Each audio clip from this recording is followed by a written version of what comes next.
মিষ্টি বন্ধুরা, তোমাদের জন্য নতুন একটি রেসিপি পুঁই মিটুরি দিয়ে মাছের তেল দিয়ে। যদি ভালো লাগে অতি অবশ্যই পুরো ভিডিওটার সাথে থেকো আর লাইক কমেন্ট শেয়ার করতে ভুলো না। চলো, আমার রেসিপি করতে যা যা লাগবে বাজার থেকে নিয়ে চলে এলাম। এবার দেখো, বাজার থেকে মাছ নিয়ে এসেছিলাম 2 রকম, আর মাছের তেল নিয়ে এসেছিলাম। ভোলা মাছ আর রুই মাছ নিয়ে এসেছি, এদিকে মাছের তেল নিয়ে এসেছি। চলো, রেসিপি তৈরি করার জন্য আমার বাড়িতে গাছের পুঁই মিটুরি দিয়ে রেসিপিটি তৈরি করব। নিয়ে নিয়েছি মাছের তেল, পুঁই মিটুরি আর সবজি যা যা লাগবে। চলো তাহলে ভালো করে আগে পুঁই মিটুরিগুলো গাছের থেকে যে ডালগুলো কেটেছি সেগুলোকে ভালো করে আগে ছাড়িয়ে নিচ্ছি।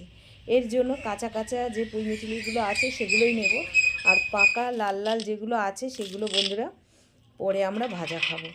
চলো, সমস্ত সবজিগুলোকে কেটে নিতে হবে এক এক করে। এবার যার পরিবারে যতগুলো লোক আছে সে সেই রকম সবজি নেবে। আমার পরিবারে 4 জন লোক, আমরা সেরকম সবজি নিলাম। চলো, পেঁয়াজ কলিগুলো কাটা হয়ে গেল, বেগুনটাও কাটা হয়ে যাবে এক্ষুনি তাড়াতাড়ি করে। আর সমস্ত সবজিগুলো বন্ধুরা কেটে নিতে হবে, নিয়ে তারপরে রেসিপির জন্য তৈরি করলাম। ওদিকে মশলাটাও করে নিলাম। মশলাটা আদা, জিরে, ধনে এগুলো লাগবে, সেগুলোও করে নিলাম। আর তারপরে দেখো আলুটা কেটে নিচ্ছি বন্ধুরা। বেশি আলু দেবো না, আমাদের ঘরে বেশি আলু খেতে ভালোবাসে না কেউ, মাত্র 2টো আলু দেবো ছোট ছোট করে কেটে। চলো, সমস্ত সবজিগুলো কাটা হয়ে গেল, ভালো করে সাজিয়ে নিলাম, কারণ সুবিধা হয়। রান্নার সৌন্দর্য হচ্ছে যতটা গুছিয়ে করবে ততটাই সুন্দর লাগবে দেখতে। তারপরে সমস্তগুলো ধুয়ে নিলাম, আর এইগুলো হচ্ছে রেখে দিলাম, এগুলো পরে লাগবে। চলো, কড়াইতে আগে রান্না করেছিলাম বলে একটু তেল লেগে আছে, চলো তার মধ্যে একটু বেশি তেল দিয়ে দিলাম। তেল দেওয়ার পরে পেঁয়াজ দিয়ে দিলাম। পেঁয়াজটা একটু লাল লাল হয়ে আসবে। আর বন্ধুরা, এইটা রান্না করতে একটুখানি বেশি তেল লাগবে। চলো, তারপরে দিয়ে দিলাম হচ্ছে মাছের যে তেল পটকাটা নুন হলুদ মাখিয়ে রেখে দিয়েছিলাম সেইটা। এইবার এইটা ভালো করে একটু ভাজা ভাজা হবে, মানে তেল পটকাটা একটু আর পেঁয়াজটা দিয়ে একটু ভালো করে ভাজা হবে। চলো, তারপরে দিয়ে দেবো হচ্ছে বেগুন আলু। বেগুন আলুটা দিয়ে ভালো করে একটু নাড়াচাড়া করে নেব। নাড়াচাড়া করে নেওয়ার পরে তারপরে পেঁয়াজগুলি আর ওই পুঁই মিটুরিগুলো দিয়ে দেবো বন্ধুরা। কি সুন্দর লাগছে না, সবুজ সবুজ সবুজ। আর আমার এই তরকারিটি খুবই ভালো লাগে, আমি মাঝে মাঝেই বানিয়ে খাই বন্ধুরা। ভাবলাম তোমাদের সঙ্গে একটু শেয়ার করি। আর জানো তো বন্ধুরা, অনেক দিন হয়েছে ভিডিও করি কিন্তু কোনো সাকসেস পাচ্ছি। চলো বন্ধুরা, সমস্ত মশলা দেওয়া শুরু করি। লবণ দিলাম, এরপরে দিয়ে দেবো হচ্ছে পর্যাপ্ত মতন হলুদ।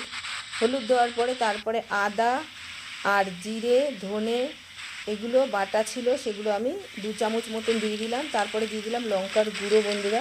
এটা ঝাল হবে না, জাস্ট কালার হবে, খুব সুন্দর কালারটা আসবে। চলো, তারপরে কয়েকটা গোটা কাঁচা লঙ্কা চিড়ে দিলাম, তোমরা যেমন ঝাল খাও সেরকম দেবে। তারপরে দিয়ে দিলাম 2 চামচ মতন চিনি। আমি আবার চামচ দিয়ে দিতে পারি না, হাত দিয়ে আমার মনে হয় সুবিধা হয়, অনুমানটা বুঝতে পারি। ঢাকা দিয়ে দিলাম। দেখো ঢাকাটা খুলছি, দেখো কি সুন্দর, দেখো পুরো পুরো তরকারিটা মজে এসছে। এইবার খুন্তি দিয়ে আবারও একটু উল্টে পাল্টে দেবো। এখনও পর্যন্ত কিন্তু তরকারি হয়নি বন্ধুরা।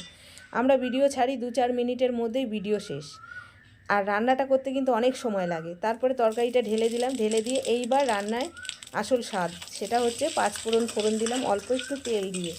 এই 5 ফোড়নটা যখন সুন্দর একটা গন্ধ আসবে তখন আবারও ওই তরকারিটা ঢেলে দিতে হবে। এটা হচ্ছে 2 ফোড়ন তরকারি। চলো, প্রথমে একবার রান্না করেছিলাম, তারপরে আবার আরেকবার ফোড়ন দিয়ে আবার রান্না করলাম, খুব সুন্দর গন্ধ আসে লাস্টে ফোড়ন দিলে পরে।